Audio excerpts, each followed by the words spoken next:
سورہ لہب مکی سورت ہے. ہجرت سے پہلے اس کا نزول ہوا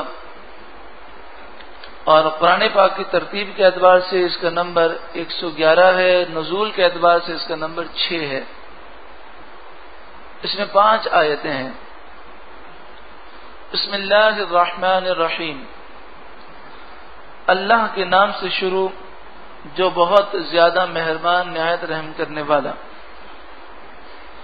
نبی اکرم صلی اللہ علیہ وآلہ وسلم نے کوہ صفا پر جب اپنے تمام خاندان والوں کو جمع کیا اور ان سے فرمایا یہ بتاؤ کہ اگر میں تمہیں کہوں کہ پیچھے سے دشمن کا لشکر آ رہا ہے تو کیا تم میری بات پر یقین کرو گے؟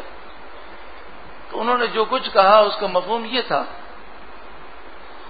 کہ ہم اگر پیچھے اٹھ کر دیکھیں گے اور ہمیں اگر لشکر نظر نہیں آئے گا تو ہم اپنی آنکھوں پر یقین نہیں کریں گے، آپ کی زبان پر یقین کریں گے.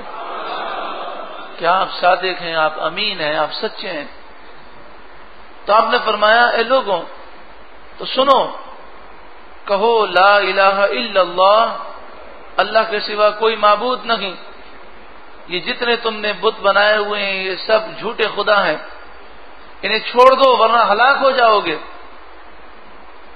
تو رسول اللہ کا سگا چچا ابو لہب وہ کھڑا ہو گیا اور اس نے رسول اللہ کی گستاخی اور بے ادبی کی اور وہ بک بک کرنے لگا اور کہنے لگا کہ اے محمد تمہارے ہاتھ ٹوٹے ہیں، نعوذ باللہ من ذالک، کیا تو نے ہمیں اس لیے بلایا تھا؟ اس کے کہنے پر لوگ اٹھ کر جانے لگے. اس موقع پر ایک حضرت علی تھے، یہ وہ کھڑے ہوئے اور انہوں نے کہا یا رسول اللہ میں آپ کا ساتھ دوں گا، حالانکہ آپ کی عمر اس وقت 10 سال تھی. ابو لہب نے گستاخی کس کی؟ رسول اللہ کی. اب آپ بتائیے، ہمیں کہتے ہیں جی آپ میں برداشت نہیں ہے، کوئی بھی گستاخی کرے تو برداشت کرنا چاہیے. تو اللہ تبارک و تعالی سے بڑھ کر ہے کوئی برداشت کرنے والا؟ وہ تو حلیم ہے، اس کا اسم ہے حلیم. اور حضور فرماتے ہیں کہ اللہ سے بڑھ کر کوئی برداشت کرنے والا نہیں. کہ کافر رب کی گستاخی کرتے ہیں پھر بھی رب انہیں روزی دیتا ہے، تو اللہ کے برابر یہ اللہ جیسا کون برداشت کر سکتا ہے؟ لیکن رسول اللہ کی جہاں گستاخی کی بات آئے وہاں رب کو بھی جلال آیا. اور یہ طریقہ ہمیں سکھا دیا کہ اس کا جواب جلال ہی سے. ریلیاں نکالتے رہے، جلوس نکالتے رہے، احتجاجی دھرنے دیتے رہے، سلمان تاثر بک بک کرتا رہا اور اس کے حواری بک بک کرتے رہے. اور قریب یہ تھا، خطرہ یہ تھا یہ قانون بدل دیا جائے گا. لیکن ممتاز قادری نے جب 27 گولیاں لگائیں تو سب کی زبان بند ہو گئی اور آفتوں کا رخ جو بدل گیا. تو ان لوگوں کا جواب یہی ہے. آپ ریلیاں نکالیں، اس خبیث پادری نے جو قرآن کو جلایا ہے، آپ کی ریلیوں سے اس پہ کوئی فرق نہیں پڑتا. آپ ہڑتال کریں، آپ کا نقصان ہے. اس کا جواب بھی ایسا ہے کہ اللہ تعالیٰ کوئی ممتاز قادری اس کے لیے بھی پیدا کرے. تو یہ ان خبیثوں کا، مردودوں کا جواب صرف اور صرف یہی ہے. لیکن حضرت عمر رضی اللہ تعالیٰ عنہ کے سامنے جب ایک منافق نے گستاخی کی تو حضرت عمر رسول اللہ کی عدالت میں کیس نہیں لے گئے، حضور سے اجازت نہیں مانگی، بلکہ گردن اڑا دی اور رسول اللہ نے کچھ کہا بھی نہیں، بلکہ پورا رکوع حضرت عمر کی شان میں جو نازل ہو گیا. حضرت سعد بن معاذ نے یہودیوں کو رسول اللہ کی گستاخی کرتے ہوئے دیکھا تو آپ نے یہ نہیں کہا جناب ایسا نہیں کرنا چاہیے، اس طرح گستاخی نہ کریں، ہمارے نبی ہیں، ہمارا دل دکھتا ہے. کوئی سمجھایا نہیں آپ نے. آپ نے گفتگو کا آغاز کس طرح کیا؟ اے اللہ کے دشمنوں تم پر اللہ کی لعنت ہو، اگر آئندہ تم نے یہ جملہ کہا تو میں تم سب کے سر تن سے جدا کر دوں گا. یہ انداز ہے مسلمانوں کا. یہ کہنا جی برداشت نہیں ہے، تو بتائیے دیکھیں ابو لہب نے تو بکواس کی، اللہ تبارک و تعالی نے اس کا رد کیسے فرمایا، ذرا الفاظ تو دیکھیں. تبت یدا ابی لہب، ابو لہب کے دونوں ہاتھ تباہ ہو جائیں، وہ تب، اور وہ تباہ ہو گیا. ابو لہب کے دونوں ہاتھ تباہ ہو جائیں، وہ تباہ ہو گیا. ما اغنا عنہ مالہ وما کسب، جب یہ آیت نازل ہوئی تو ابو لہب کہنے لگا میرے پاس مال بہت ہے، اگر کوئی تباہی آئی تو میں مال دے کر فدیے میں جان چھوڑا لوں گا. فرمایا ما اغنا عنہ مالہ وما کسب، جو کچھ اس کا مال ہے اور جو کچھ اس نے کمایا ہے وہ اس کے کچھ بھی کام نہ آیا. سیصلی نارا ذات لہب،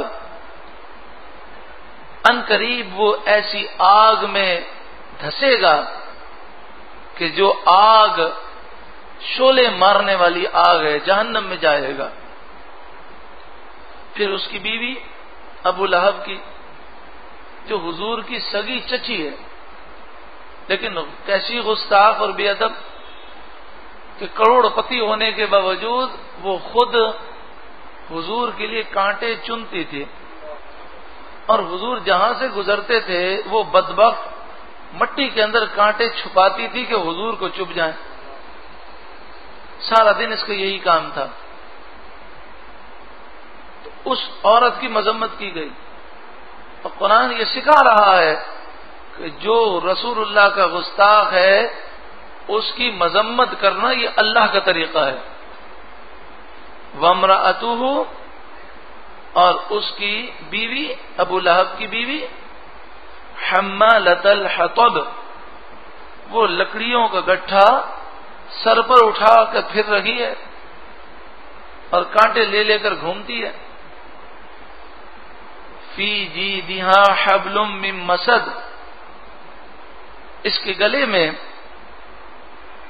کھجور کی چھال کا رسہ ہے، اسے پھانسی ملے گی. یعنی گستاخ نبی کے سر کو تن سے جدا کرنا یہ رب کی سنت ہے.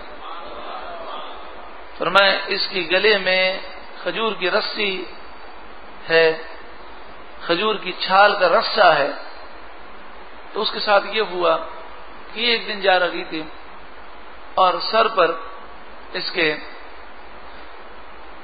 وہ لکڑیوں کا گٹھا تھا، وہ ایک جو کنارے پر بیٹھی وہ کھائی تھی، تو وہ جو گٹھا اس کے سر پر تھا، ایک فرشتہ آیا اور اس نے وہ گٹھا پھینک دیا اور اس کی رسی جو ہے اس کے گلے میں ڈال دی. تو اب یہ ہوا کہ یہ باہر رہ گئی اور گٹھا جو ہے وہ کھائی کے اندر چلا گیا. اس کے وزن سے اس کے گلے کو پھانسی لگ گئی اور یہ اس طرح ہلاک ہو گئی. اور ابو لہب کے جسم میں ایسا مرض پیدا ہوا کہ اس کا جسم سڑ گیا اور یہ مر گیا. تو اس میں اتنی بدبو تھی کہ اس کے قریب کوئی نہیں جا سکتا تھا. تو پھر اسے مزدوروں کے ذریعے، اسے ڈنڈوں کے ذریعے اسے دھکے مارے گئے اور اس کے بیٹوں نے بھی ہاتھ نہ لگایا اور ایک گڑھے میں پھینک دیا. گستاخ نبی کا یہی انجام ہوتا ہے.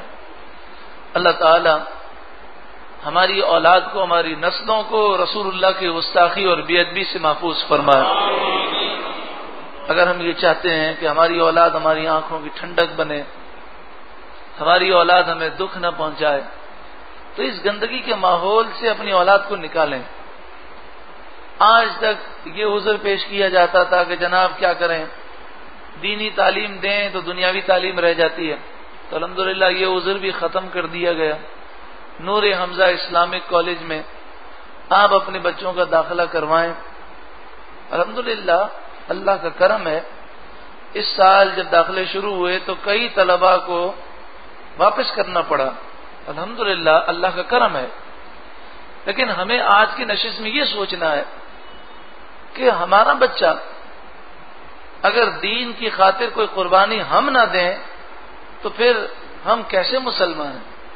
وہ یہود و نصارہ جو اسلام کو مٹانے کے لیے کوششیں کر رہے ہیں، ہم اپنے بچے کو کیا نور حمزہ اسلامک کالج میں داخلہ نہیں کروا سکتے کہ وہاں پر وہ دینی تعلیم بھی حاصل کرے گا، دنیاوی تعلیم بھی حاصل کرے گا اور اس کی تربیت بھی ہوگی، اور انشاءاللہ تعالی ایسے افراد تیار ہوں گے جو دین اسلام کی خدمت کے لیے وہ انشاءاللہ کوشاں ہوں گے، اور وہاں پر انشاءاللہ تعالی تعلیمی جو ریکارڈ ہے وہ بھی اچھا ہے۔